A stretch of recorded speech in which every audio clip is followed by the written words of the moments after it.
आज बनाते हैं सर्दियों में बनने वाली राजस्थान की ये थाली। आपको एक बार तो इसे ज़रूर बनाना चाहिए, है ना?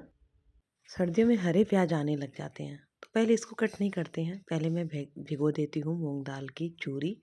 मूंग दाल को दलने के बाद और छानने के बाद जो चूरी होती है ना, उसके भी हम पराठे बनाते हैं। तो इसे गुनगुने पानी से 2-3 घंटे के लिए चूरी को भिगो के रख देंगे। अब बारी है हरे प्याज की। तो हरे प्याज को हम छिलके हटाकर बारीक बारीक कट कर लेंगे। तो ये जैसे हरे प्याज जब से आने लग जाते हैं ना सर्दियों में, तो हमारे घर में हफ्ते में 2-3 बार तो ये रेसिपी ज़रूर ही बनती है। मतलब एक खट्टा मीठा सा टेस्ट होता है और इसके साथ चूरी मूंग दाल के पराठे बहुत ही अच्छा कॉम्बिनेशन है, तो आपको ज़रूर बनाना चाहिए। तो मटर मैंने छील के रात को ही रख दिए थे और 2-3 हरी मिर्ची ली थी, लेकिन बस कट करने के साथ ही इसमें तीखी सी स्मेल आने लगी, तो मैंने बस एक ही हरी मिर्ची ली है। और अदरक का टुकड़ा थोड़ा-सा लिया है, तो अदरक मेरे को ज़्यादा पसंद नहीं है, मैं कम ही डालती हूँ। आप चाहे तो ज़्यादा ज़्यादा डाल दीजिए। और अगर लौंजी बना रहे हैं तो टमाटर तो इसमें खूब डलेंगे। तो मैंने 3-4 टमाटर लिए हैं और मीडियम साइज़ के लिए, ज़्यादा छोटे भी नहीं लिए हैं। और अब मैं ले लूँगी लहसुन, तो लहसुन को भी छील लेते हैं। अगर आपसे छीलने में आलस आता है तो आप थोड़ा-सा गरम करके भी छिलके हटा सकते हैं। तो अब लहसुन डाल दिया है, अदरक के 2-3 टुकड़े डाल दिए हैं, सूखी हुई लाल मिर्च। तो अगर मेरे घर में कोई सब्ज़ी भी नहीं होती ना, तो मैं ये बना कर अपनी रोटी पे डाल के थोड़ा-सा दही डाल के खाती हूँ। तो इसे दरदरा पीस लेते हैं, मतलब इसका टेस्ट लौंजी में बहुत अच्छा होगा, तो आपको ज़रूर ये डालना चाहिए। तो अच्छे से पीसा गया है ये, ज़्यादा बारीक तो इसे पीसना नहीं है, तो मैं इसे निकाल लेती हूँ एक बड़ी चम्मच के अंदर। तो आप भी अगर ये हरे प्याज आने लग जाए ना, तो अगर एक बार आप इस रेसिपी को बनाते हो ना, तो इसे बार-बार बनाओगे, पक्का गारंटी है मेरी। तो ये मूँग दाल की चूरी भी बहुत अच्छे से भीग गई है और इसके छिलके हटने लगे हैं, सॉफ्ट हो गई है। तो मैंने इसे धो लिया है और छिलके बिल्कुल मैं नहीं निकालूँगी, क्योंकि हम छिलके से ही इसका टेस्ट होगा। तो मैंने चूरी को निकाल लिया एक बड़ी परात में।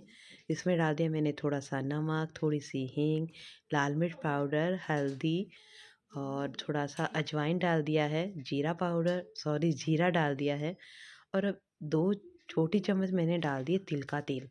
तो पूरी सर्दी में हम तिल का तेल ही यूज़ करते हैं, मतलब घी से भी ज़्यादा तिल के पराठे अच्छे बनते हैं।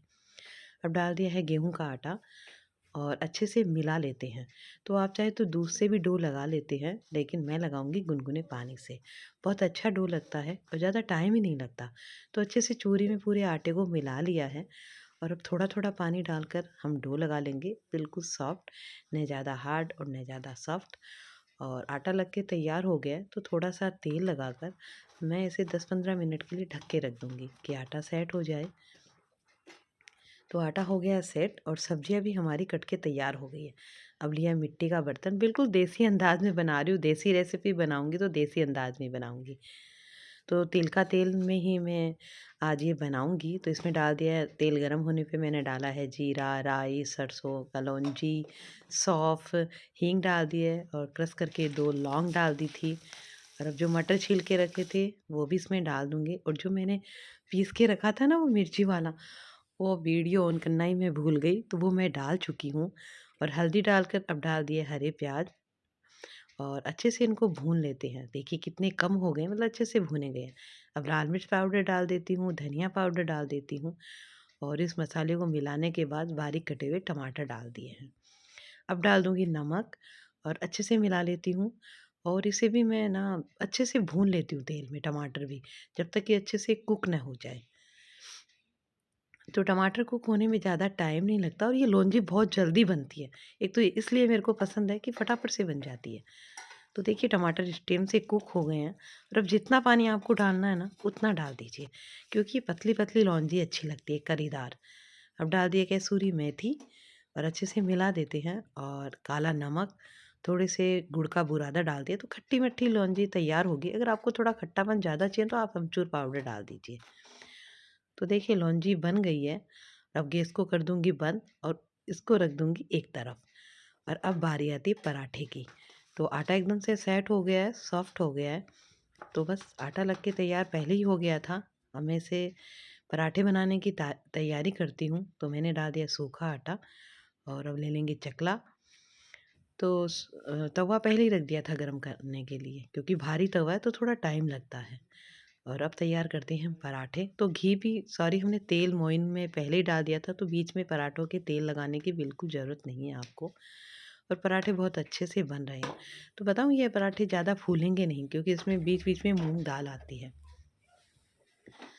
तो तवा पहले गरम कर लीजिए और फिर इसको धीमी आंच पर कर दीजिए कि पराठे कच्चे नहीं रहे। और पराठे एकदम से करारे बनेंगे, मतलब बहुत अच्छे पराठे बनेंगे। पता है ना आप राजस्थान वाले कैसे यूज करते हैं हर चीज़ को। मूंग दाल दलने के बाद जो लास्ट में वो चूरी बचती है ना, उसको भी हम वेस्ट नहीं जाने देते क्योंकि उसी में तो गुण होता है। पूरे छिलके आते हैं। तो बस मैं इसके पराठे में उस चूरी को वेस्ट जाने ही नहीं देती। उसके पराठे, और वो ख़राब भी नहीं होती। आप साल भर के लिए उसे रख सकते हो। तो देखिए पराठे बन के तैयार हो रहे हैं।